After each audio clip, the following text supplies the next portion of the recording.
This is the Grove Beginner Kit for Arduino, which was sent to me by Seed Studio as their entrant into the 2021 Kit of the Year competition. Let's take a look. The first thing that strikes me is how light this thing is. It weighs nothing, but it says it has an Arduino compatible board.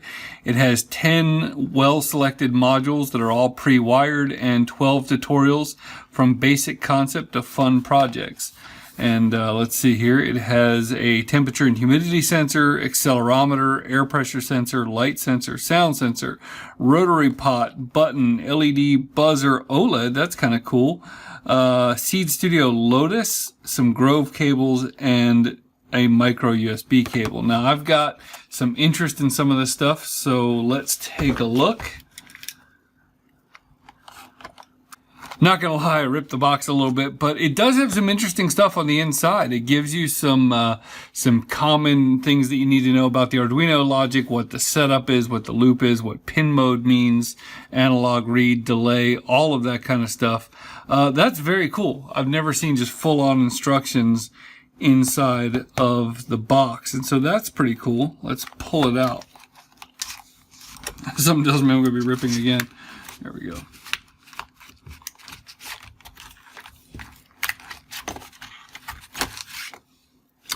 Okay, so pulling the board out, it's extremely light. I think it's really cool. It's got a centimeter ruler over here. It has, here's your LED, your buzzer, your OLED, which I love, a little clicky button, not super clicky, but kind of clicky, rotary pot, your micro USB, and then you have essentially what looks like a prototyping shield, but they use their own little connectors that they call Grove connectors, and we'll get into those in a couple of minutes. We've got a light sound, which is a looks like a microphone. We have a DHT11 temperature sensor, an air pressure sensor, which is kind of interesting, and an accelerometer, which is pretty interesting. The back says all in one, and if you haven't noticed, I actually like the fact that they print what these sensors are on the back. It tells you it's a 0.96 inch OLED, gives you the model number, which is kind of nice if you want to look it up for some other references. It's pretty sweet. So the obvious comparison with this board would be last year's Kit of the Year winner, the coding array. And as you can see, it is a lot smaller than the coding array, and I was hoping that the coding array people could come back and defend their crown, but unfortunately these boards are not readily available right now. So one thing I can tell you for 100% certain is that the 2021 Kit of the Year will not be the coding array. So they'll have to come back in 2022 and see what they can bring to the table. But setting that aside, we have this lightweight board. Let's see what else is in the box. Let's see, is there any way to not rip the box? Okay, oh cool. So it opens on the side here. You have a pile of these little Grove connectors. Now, is there one for every sensor? Well, we'll see. We'll open up the other side and find out. So there is not. Now, the fact is these things are pre-wired, and you can break them apart just like you can with the coding array and use them outside of this board. But in the beginning, they are all pre-wired, so there's no need to actually wire anything up with this. Now, the Grove connector is pretty cool because it's just a little 4-pin connector, nothing fancy. It looks like a JST type thing. But what I like about it is that other places use this connector. And so if I were to bring in my M5 stack over here, or my M5, this is the stick C, I believe it's called, they also can interact with these little Grove connectors, which I've never actually had one before. I've just seen the little connector on the side. So you can grow into other cool form factors from this Grove starter kit. So I dropped the camera down so you could get a little bit better look at it. And I'll have to say, without even firing this thing up, it is definitely a pretty dang good value. If you look on Amazon and you want to find a starter kit, finding one for the $22 that this costs is fairly difficult. And if you do, it's going to be a whole bunch of parts thrown in a box. It's not going to be a well thought out product with the kind of support that this thing seems to offer. So overall, it's looking good. But let's fire it up and see what it looks like. So I've got my battery bank here that I got from my Amazon returns. And let's put this in here.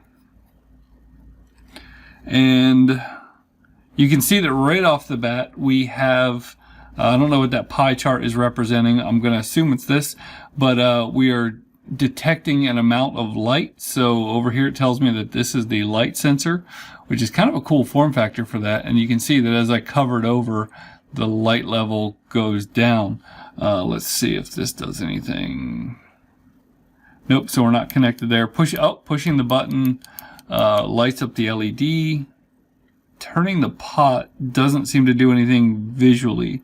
One thing I do actually appreciate is that they did not hook up the speaker, so that when you plug this thing in, that was my power bank cut off. When you plug this thing in, you're not hearing beeping and all kinds of annoying things just right off the bat. So it is functioning. Let's take a look at the code and see what it looks like.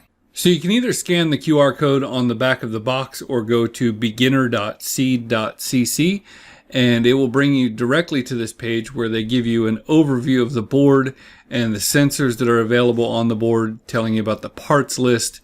And they do a really good job just going through the process slowly, as if you had never coded a thing before, knew nothing about electronics.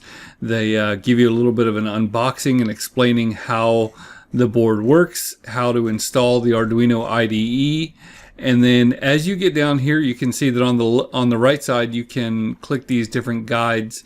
And if I were to come down here to the blinking with the LED, it's really kind of cool because they give you just a lot of information. They're showing you 0 volts and 5 volts and what it looks like as the signal comes out, what parts of the board are being used, what happens with the hardware, what you have to do. And then it goes through and it gives you the blink sketch that most of us are familiar with, but it goes a step further and gives you this code analysis, which tells you exactly what this thing is doing, what the setup function is doing, what the loop is doing, why you're calling this an int, and all of that kind of stuff. And it just goes line by line through the code and shows you what you need to do to blink an LED.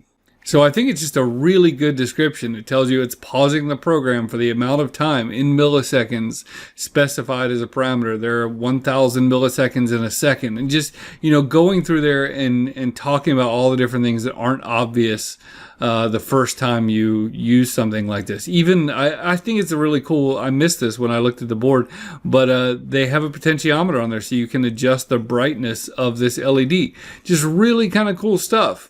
Getting a little bit more advanced, you could jump down here to something like number 9, which is the air pressure sensor, and they're going to go through and show you how to install this library and give you the example code. And same thing, code analysis, just one line at a time, showing you what you need to know to understand not just how to write the code, but what it's doing.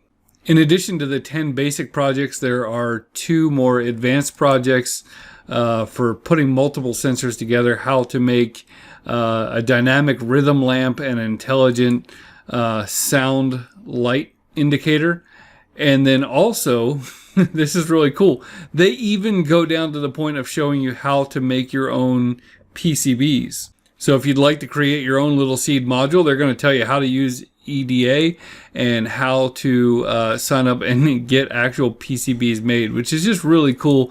And then beyond that, they tell you how you can get more help in their forum and things like that. So I went through and I did a few more of the tutorials and played around with them. Right now I have one on here that is displaying the temperature and humidity on the OLED screen, and I love it. I think it's a really cool idea. One of the things I don't think I made perfectly clear earlier in the video is this is a standalone Arduino. So if you break this out, you can use this basically just like any other Arduino. So essentially you get all the power of a full Arduino board right in the middle with these extra Grove connectors. And just like any other Arduino, you could pop something like an Arduino Shield on top of it and use it just like any other Arduino. So what do I like about this board? I really like the fact that when you first get started, you don't have to wire anything up. You know that there's no reverse polarity, and in fact, even when you break it apart and you use these cables, they are keyed, so there's still no reverse polarity when you're using built-in Grove sensors. And so the idea is you can hand this to someone and they can get started right away. I love that. That makes it really good for STEM teachers. If every single person in your class has one of these things, you don't want to have to sit there and check from kid to kid to kid. Is it wired up correctly? You can just get started with the theory and the code, and then eventually you can break it apart and do some more awesome things with it. Now, I love the fact that this is only $20 to $25, depending on where you get it. And that makes this very accessible. And so to me, this is a very good gateway into the Arduino platform. You can test it, you can learn a little bit about code, you can learn a little bit about electronics, so that when you start doing standalone sensors and standalone Arduinos, you have a really good concept of how it all works. So I think at under $25, it's a fantastic deal. I think it's a buy, and it could be the kit of the year.